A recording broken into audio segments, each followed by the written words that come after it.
बिस्मिल्लाहिर्रहमानिर्रहीम। बेटे आज जो हम टॉपिक पढ़ेंगे वो हमारा जो सब्जेक्ट है करंट अफेयर्स उससे है। If you remember last week we discussed about the water crisis in Pakistan. उसमें हमने उसकी कुछ पोर्शंस को डिस्कस किया था, उसका हिस्टोरिकल बैकग्राउंड और उसके कुछ रीज़न्स को और उसके लिए कोई रेमेडीज़ वगैरह को। This is another assignment. इसमें कुछ और फैक्ट्स एंड फिगर्स हैं जिनको हम वन बाय वन डिस्कस करेंगे। फॉर एग्ज़ाम्पल, इसमें सबसे पहले जब हम देखते हैं तो हम देखते हैं कि according to IMF Pakistan per capital annual water availability is 1017 cubic metres, previously close to the scarcity threshold of 100 cubic meters. The issue has been exhibited by climate change, poor water management and lack of political will to deal the crisis. अगर आपको याद हो तो हमने previous lecture में ये सारी जो चीज़ें हैं डिस्कस की थी कि हमारे यहाँ जो वाटर अवेलेबिलिटी है वो तकरीबन 1017 क्यूबिक मीटर जो है, और ये उस लेवल पे है जिसको कि हम डेड लेवल कहते हैं। उसके डिफरेंट रीजंस हमने जैसे पहले भी डिस्कस की थी, इस लेक्चर में भी उनको रिपीटेडली बताया गया है कि पुअर वाटर मैनेजमेंट, मतलब पानी के इस्तेमाल का सही कोई तरीक़ाकार नहीं है हमारे यहाँ। क्लाइमेट चेंज जैसे हमने बारिशों के हवाले से पढ़ा, और उसके बाद जो है हमने मौसम की तब्दीली के हवाले से पढ़ा, और उसमें जो हमने मेन चीज़ पढ़ी थी कि लैक ऑफ पॉलिटिकल विल, कि बहुत सारे कंट्रीज़ दुनिया में ऐसे होते हैं जो नेचुरली ब्लेस्ड नहीं होते वाटर रिसोर्सेज से। तो इसका मतलब ये नहीं है कि वो इस इंतज़ार में बैठे रहते हैं कि जी आसमान से ही कोई रहमत नाजिल होगी और तभी हम इस चीज़ से इस्तेफ़ादा हासिल करेंगे, तो वो उसके लिए अपने रिसोर्सेज को जनरेट करते हैं। हमारे यहाँ बदकिस्मती से कोई भी ऐसा पॉलिटिकल सेटअप नहीं रह पाया जिसमें हम ये कह सकें कि उसने वाटर मैनेजमेंट के हवाले से कोई पॉलिसीज़ को तरतीब दिया हो या लोगों की इस बेसिक नीड को जो है पूरा करने की कोशिश की हो। इफ़ रिमेंबर तो हमने लास्ट लेक्चर में डिस्कस किया था कि पाकिस्तान में बहुत ज़्यादा कंपनीज़ हैं जो डिस्टिल्ड वाटर जो है तैयार करती हैं, मिनरल वाटर तैयार करती हैं। अब ये जो मिनरल वाटर का ट्रेंड निकल आया है कि हमें ट्रैवलिंग में आसान लगता है, हम कहीं से भी जाते हैं ग्रैब कर लेते हैं और ले लेते हैं और अपनी ज़रूरत को पूरा कर लेते हैं, क्योंकि बदकिस्मती से हमारे यहाँ तो घरों में ही साफ़ पीने का पानी इस्तेमाल नहीं है। तो हम जब भी कहीं आउट ऑफ स्टेशन जाते हैं, कभी ट्रैवल करते हैं, किसी रूट पे होते हैं, तो हम अवॉइड करते हैं किसी भी लोकल प्लेस से पानी लेने से या पीने से। तो हम कोशिश करते हैं कि हम इसको ख़रीद लें। इससे सिर्फ़ और सिर्फ ये हुआ कि इस सनत को फ़ायदा हुआ और उन्होंने जो आपकी बेसिक नीड है इसको आपकी मजबूरी बना दिया, और उसके लिए उन्होंने उसको साइकोलॉजिकली आपको मुतासर भी किया। अगर हमारे यहाँ वाटर के रिसोर्सेज जनरेट किए जाएं और लोगों को पीने का साफ़ पानी लोकली जो है फ़राहम किया जाए, जैसे हमारे यहाँ बहुत सारी जगहों पे फ़िल्टर प्लांट्स लगे हुए हैं, ये अगर प्रॉपरली एक एरिया की आबादी के हिसाब से लोगों के ट्रैवलिंग रूट को मेजर करके डिफरेंट जगहों पे प्लांट किए जाते तो ज़्यादा बेहतर होता। अभी क्या सूरत हाल होती है कि आप किसी वाटर फिल्टर प्लांट पे जाते हैं तो इतना रश होता है कि आपकी टर्न ही नहीं आती, आती है तो बहुत लेट आती है, और उसमें आप हार्डली 2 या 3 बड़े केन्स जो भर के ला सकते हैं जिसे आप सिर्फ पीने के लिए इस्तेमाल कर सकते हैं, बाकी आप किसी चीज़ के लिए उसको नहीं करते। आपको ज़्यादा अगर मकदार में चाहिए तो आपको बार बार उसको लेने के लिए जाना पड़ता है। इसमें फिर नेक्स्ट अगर हम देखते हैं तो what are the water problems in Pakistan. Pakistan is running out of fresh water at an alarming rate, and authorities anticipate that it is likely to be suffer a shortage of 31 million acre feet of water by 2025। अगर आपको याद हो तो हमने पिछले lecture में भी यही देखा था कि डिफरेंट रिपोर्ट्स हैं जिनमें ये बात बार बार कही गई है कि 2025 तक पाकिस्तान जो है वो वाटर के डेड लेवल पर पहुंच जाएगा। अब इसमें मकदार दे दी है कि 31 मिलियन एकड़ फीट की शॉर्टेज का हमें सामना करना पड़ेगा। The shortfall will be devastating for a country which an agriculture based economy. ये भी वही चीज़ है कि हमने प्रीवियस लेक्चर में ये डिस्कस किया था, हम इसको रिपीटेडली फिर से एक नए सिरे से एलेबोरेट करते हैं कि एक ऐसा मुल्क जहाँ पे आपकी आमदनी का, आपकी मईशत का दारोमदार ज़राअत पर है, लोगों के रोज़गार का दारोमदार 70%, 80%, 90% ज़राअत पर है, और जिसके लिए पानी एक मेन रिसोर्स है। ऐसे मुल्क में अगर पानी ख़त्म हो जाए तो आपको सिर्फ पीने के पानी की किल्लत का सामना नहीं करना पड़ेगा, बल्कि आपको उन ज़रूरी अजनास, उन सारी चीज़ों को जो आपके खाने पीने के लिए इस्तेमाल होती हैं, आपके कपड़े बनाने के लिए इस्तेमाल होती हैं, वो सारी अजनास भी ग्रो नहीं कर सकेंगी। आप उनसे जो ज़र मुबादला कमाते हैं आप वो भी नहीं कमा सकेंगे। तो अगर इसको हम इन द लॉन्ग रन देखें तो ये एक बड़ा ही क्रूशियल प्रॉब्लम है जो सिर्फ आपके पीने के पानी से रिलेट नहीं करता। पानी से मुतल्लिका दीगर ज़रूरियात भी मुतासिर होंगी, और अगर आपका एग्रीकल्चर मुतासिर होता है तो समझो आपकी इकॉनमी ही बैठ गई है। आपका 70% जो तबका है वो ज़राअत से रिलेटेड है, बेरोज़गार हो जाएगा। आप जिन चीज़ों से अपनी नीड को पूरा करते हैं, जिन अजनास को उगा के, वो आप नीड नहीं पूरी कर सकेंगे। आप उसमें से जो एक्सेस होती है उसको इंपोर्ट एक्सपोर्ट करते हैं, उसके हिसाब से आपको नुकसान होगा। इसके अलावा जो इंडस्ट्री है जो इन अजनास को डिफरेंट फॉर्म्स में लाने के लिए रॉ फॉर्म से यूज़ करके आपके लिए जो डिफरेंट प्रोडक्ट्स तैयार करती है, वो सारी की सारी इंडस्ट्री आपकी तबाह हो जाएगी। तो ये सिर्फ पानी के मसला नहीं है, बल्कि इसका ताल्लुक आपकी मईशत से भी है। और ऑलरेडी हम एक ऐसे मुल्क में रहते हैं बदकिस्मती से जो कर्ज़ों में जकड़ा हुआ है, जिसकी इकॉनमी पहले ही स्ट्रॉन्ग नहीं है। तो ऐसी सूरत हाल में हमें इस जो मसले को सीरियसली लेना चाहिए, और उसके लिए गवर्नमेंट को और हम लोगों को मिल के कोई ना कोई ऐसी पॉलिसीज़ जो है वो बनानी चाहिए। इसकी जो रूट कॉज है उसको देखें और उसको जो है ओवरकम करने की कोशिश करें। अच्छा, फिर इसमें नेक्स्ट हेडिंग है कि what is water issue, basically है क्या। Water scarcity is the lack of sufficient available water resources to meet the demands of water uses within a region. Water scarcity involve water stress, water shortage और deficit and water crisis. वो कहते हैं कि basically जो water issue का क्या मतलब है कि आप जो आपकी डिमांड है उसके मुताबिक जितना आपको पानी चाहिए उससे कम पानी आपको दस्तयाब है, और उससे ज़्यादा आप इस्तेमाल कर लेते हैं उसको, यानी कि फ़जूल खर्च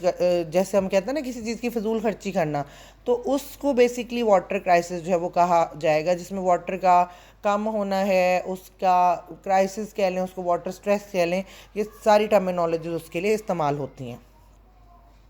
नेक्स्ट हम देखते हैं कि what are the reasons of water crisis in Pakistan. अब जो हमारे यहाँ वो जो हमने पहले पढ़ी थी उसमें सबसे मेन तो है हमारे वही क्लाइमेट चेंज है, फिर पुअर मैनेजमेंट, और फिर पॉलिटिकल जो चीज़ें हैं। अब ये सारा बेसिकली समझें एक तरह से हमारा थोड़ा सा रिवीजन वाला टॉपिक था कि हमने इसको थोड़ा सा रिवाइज़ किया।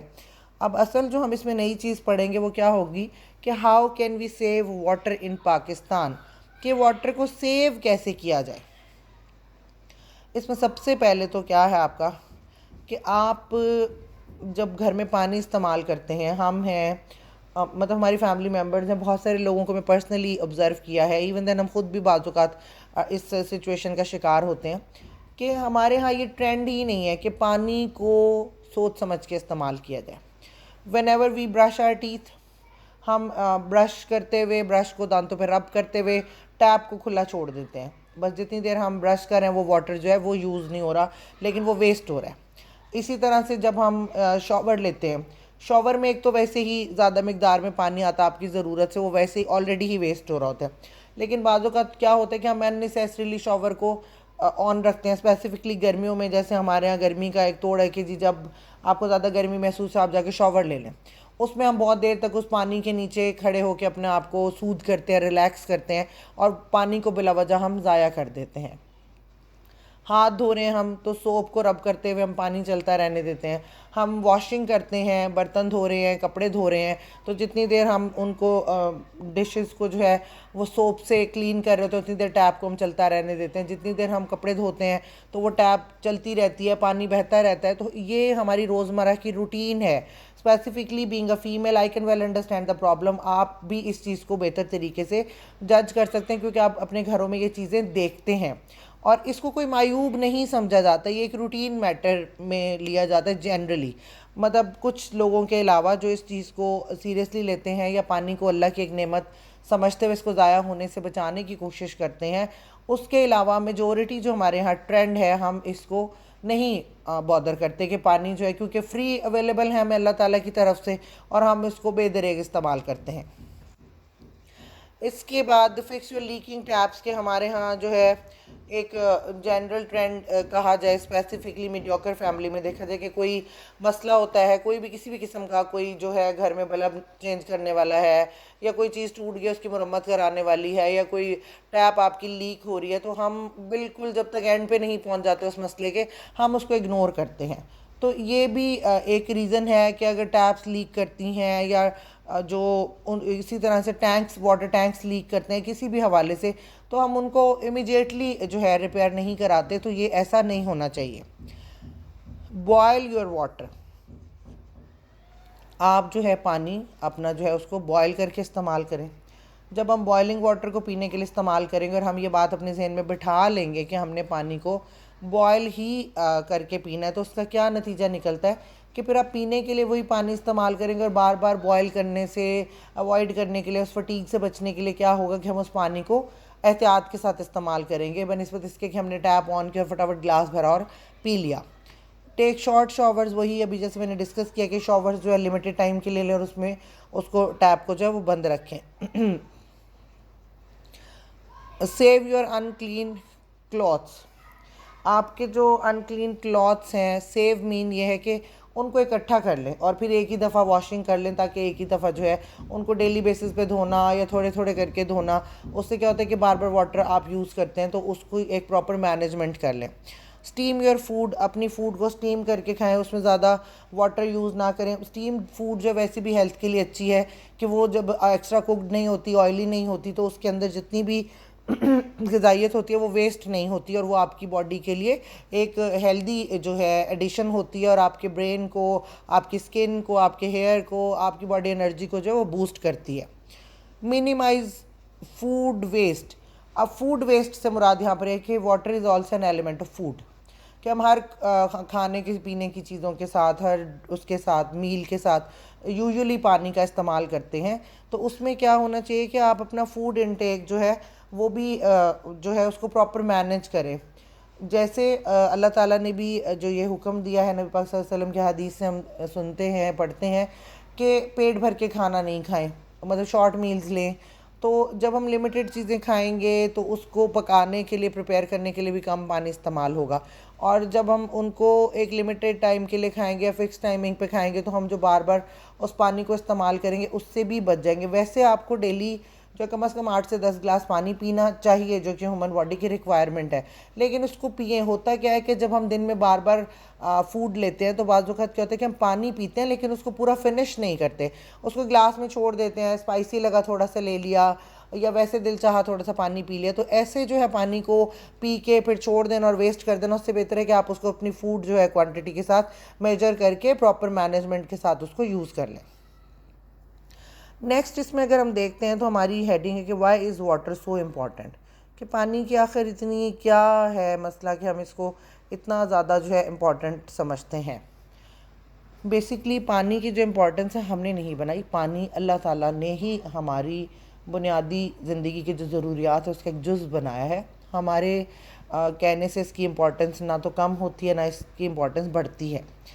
जो हमारी बॉडी है बेसिकली इसको अपनी रिपेयर के लिए, अपने जो सेल्स हैं, ऑर्गन्स हैं, टिश्यूज़ हैं, उनको रेगुलेट करने के लिए, उनके टेम्परेचर को मेंटेन करने के लिए, ताकि आपके बॉडी के जो फंक्शंस है बेहतर तरीके से हो सकें, उसे पानी की ज़रूरत होती है। ठीक है, हमारी बॉडी में पानी की परसेंटेज बाकी सब चीज़ों से ज़्यादा है। तो जब आपके पास पानी अवेलेबल ही नहीं होगा, जब पानी का क्राइसिस आ जाएगा, पानी की शॉर्टेज हो जाएगी, तो उसका क्या लॉस होगा? उसका लॉस ये होगा कि हम अपनी बॉडी को उसका रिक्वायर्ड पानी नहीं दे सकेंगे। जैसे अभी मैंने पहले एग्रीकल्चर की एग्जांपल दी, तो ज़राअत तो बाद में आएगी ना, पहले आपकी बॉडी मतलब it should be healthy, your body should be healthy. आप सेहतमंद होंगे तभी आप एग्रीकल्चर भी कर सकते हैं, तभी आप इंडस्ट्री भी चला सकते हैं, तभी आप दूसरे काम भी कर सकते हैं। तो जो आपकी बॉडी की मेन रिक्वायरमेंट है कि उतना वाटर जो है उसको चाहिए, उसको अपने आप को जो है प्रॉपरली रिफ़्रेश करने के लिए और आपको एक जो है एक्टिव रखने के लिए, तो वो उसकी ज़रूरत है। इसीलिए पानी की इतनी अहमियत है, क्योंकि जब हम सांस लेते हैं, जब हमें पसीना आता है या हमारा खाना जो है वो डाइजेस्ट होता है, तो इस तमाम सूरतों में हम अपनी बॉडी में से पानी का कुछ ना कुछ एलिमेंट जो है वो लूज़ करते हैं। तो अपनी बॉडी को हाइड्रेट करने के लिए हमारे लिए ज़रूरी होता है कि हम पानी पिएं या कम से कम ऐसी फूड लें जो वाटर एनरिच्ड हो। जैसे आजकल गर्मियों का मौसम है तो तरबूज जो है that is the best what should I से रिप्लेसमेंट फॉर वाटर, कि उसमें उसका जो फ्लैश है वो आपका पेट भी भर देता है और वो आपकी स्किन के लिए भी अच्छा है। और उसमें जो पानी का एलिमेंट है, आप वैसे पानी नहीं पी सकते या पानी अवेलेबल नहीं है कहीं पे, तो वो आपको फ्रेश कर देता है और आपकी बॉडी की जो वाटर नीड्स है उनको पूरा करता है। इसके अलावा कुछ इसमें एरियाज़ दिए हुए हैं कि बेसिकली ये सारी चीज़ें कब होंगी कि हम लोगों में ये शऊर पैदा करें कि वो इन चीज़ों को जो है उसकी अहमियत को समझें। सबसे पहला तो क्या है कि educate to change consumption and lifestyle, कि लोगों को अवेयर किया जाए, लोगों की ट्रेनिंग की जाए इस चीज़ के लिए कि बेसिकली वाटर कंजम्पशन जो है वो किस तरह होनी चाहिए और ये आपके लाइफस्टाइल को कैसे चेंज कर सकता है। इसके अलावा न्यू वाटर जो है कन्वर्सेशन टेक्नोलॉजीज़ हैं जो पानी को ज़ख़ीरा करने के लिए या पानी को सर्च आउट करने के लिए, पानी के स्टोरेज के लिए या पानी के यूज़ को बेहतर करने के लिए जो भी न्यू टेक्नोलॉजीज़ हैं उनसे फ़ायदा उठाया जाए या अपनी ज़रूरत और अपने माहौल के मुताबिक ऐसी टेक्नोलॉजीज़ को ईजाद किया जाए। रीसाइकल वेस्ट वाटर, कि जो वाटर आपका वेस्ट होता है उसकी रीसाइकलिंग का कोई प्रोसेस होना चाहिए। Improve irrigation and agriculture practices, आपके जो एग्रीकल्चर की प्रैक्टिसेस हैं, आपके यहाँ जो भी इरिगेशन का सेटअप है उसमें मॉडर्न चीज़ों को इस्तेमाल किया जाए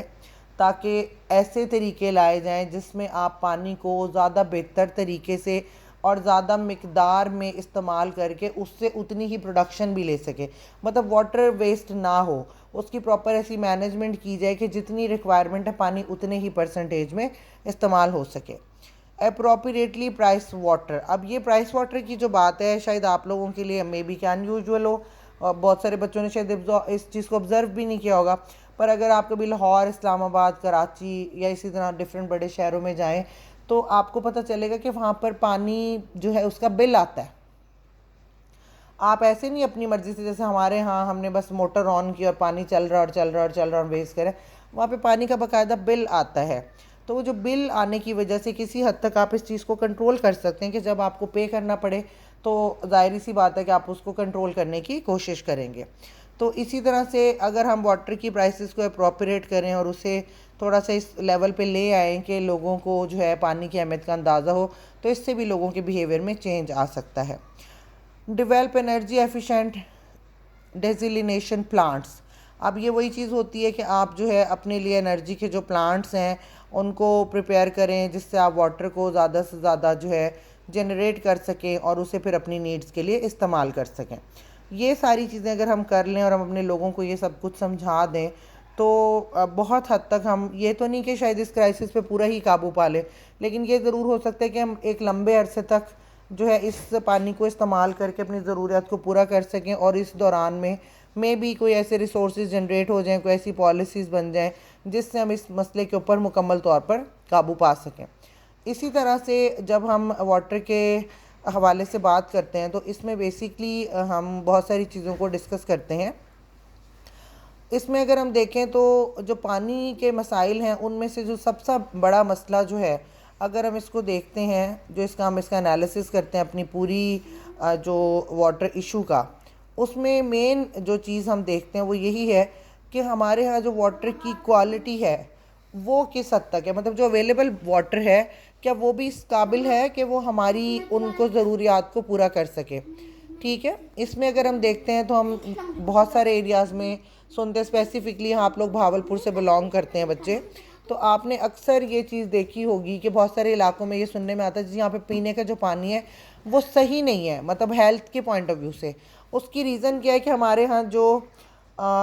वाटर का जो ड्रेनेज है या हमारे यहाँ जो सैनिटेशन का प्रोसेस है वो बिल्कुल भी बेहतर नहीं है। क्यों? क्योंकि जो है वाटर लेवल एक तो इतना नीचे चला गया है कि बार बार हम नया जो है उसका एक ड्रेनेज बनवाते हैं। इस सूरत में क्या होता है कि आबादी के बढ़ने से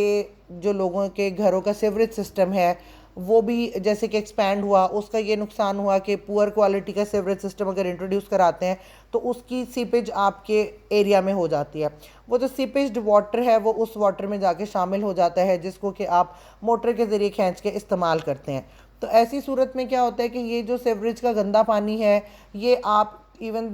पीना तो बहुत दूर की बात, आप उससे नहा नहीं सकते, आप उससे कपड़े नहीं धो सकते, मतलब वो एक डर्टी वाटर है, वो नापाक है, गंदा है, उसमें से स्मेल आती है, या उसका कलर ऐसा है कि स्टेन छोड़ देता है चीज़ों के ऊपर। तो ऐसी सूरत में तो आप उस पानी को जो ज़मीन के अंदर मौजूद है, आपका टैंक फिल भी रहे तो आप उसको यूज़ नहीं जो कर सकते। तो इस मसले के लिए भी ज़रूरी है कि सिर्फ पानी को ही जनरेट करने के लिए कोशिशें ना की जाएं, बल्कि ये कोशिश भी की जाए कि जो अवेलेबल वाटर है हमारे पास, उसको हमने किस तरीके से लोगों के इस्तेमाल के काबिल जो है बनाना है। इसके अलावा जो हमारे यहाँ एक और मसला है कि हम जो अपना वेस्टेज है,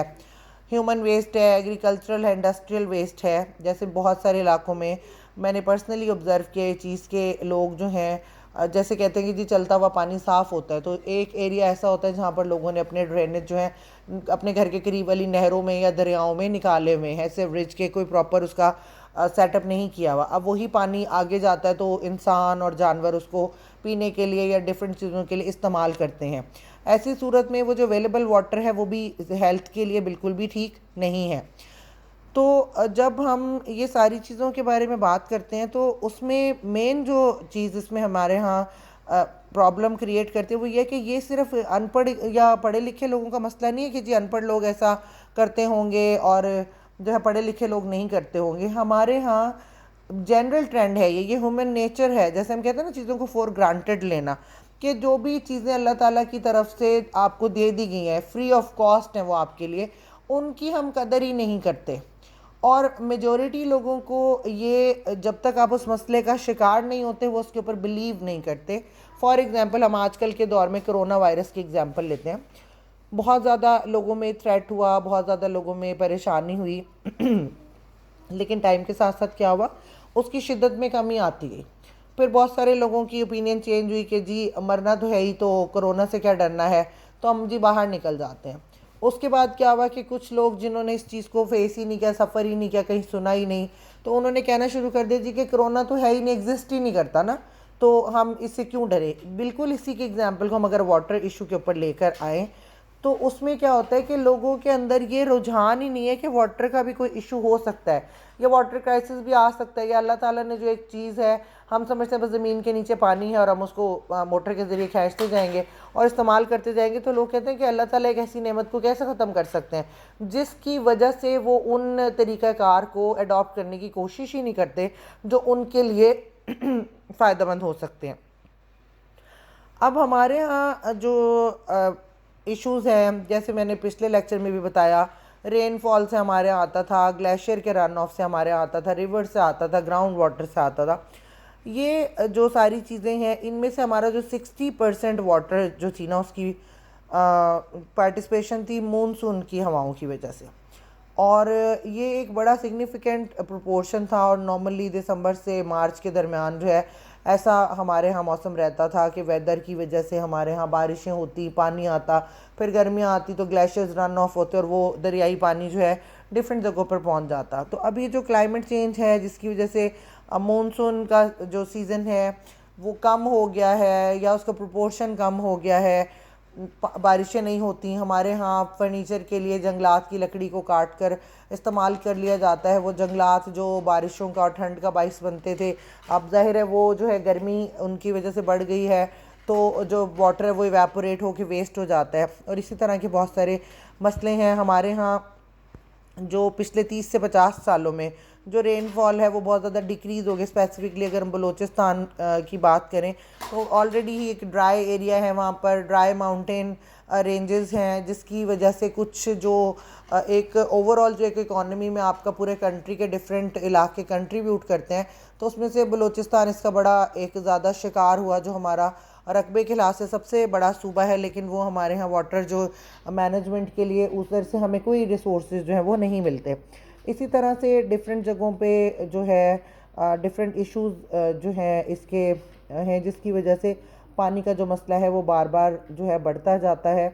और हमारे यहाँ वाटर लेवल जो है वो कम हो रहा है। इसमें डिफरेंट फैक्ट्स एंड फिगर्स दिए हुए हैं, डिफरेंट इंस्टीट्यूट्स की रिपोर्ट्स हैं जिन्होंने वाटर की परसेंटेज को डिस्कस किया है। और ये पाकिस्तान का मसला ही नहीं है, ये बहुत सारे ममालिक का मसला है, लेकिन चूँकि हम इंटरनेशनल करंट अफेयर्स में अपने नेशनल इश्यूज़ को ज़्यादा डिस्कस करते हैं, तो मुझे मुनासिब लगा कि जो हमारा आज का मसला है, जो आपकी जनरेशन का मसला है, जो हमसे ज़्यादा शायद आपको एक लंबे अरसे तक फेस करना पड़े, तो हमें उसको डिस्कस करना चाहिए, जिसके लिए मैंने ये टॉपिक सिलेक्ट किया था आपकी जो है कंट्रीब्यूशन से। इसका ये सारा का सारा जो डाटा है ये नेट पे अवेलेबल है, और ये मैं अपने पर्सनल नोट्स भी आपके साथ शेयर कर दूंगी इसी लिंक पे। तो आप लोग काइंडली इसको गो थ्रू कर लें। इसके हवाले से जो बच्चे जो क्वेश्चंस करना चाहते हैं they can ask in WhatsApp group. और इसके अलावा आपने जो है इसकी असाइनमेंट बना के मुझे ईमेल करनी है, आई विल चेक दैट। उसके बाद हम इसको फर्दर रिव्यू एंड टाइम पे डिस्कस कर लेंगे। थैंक यू, अल्लाह हाफिज़।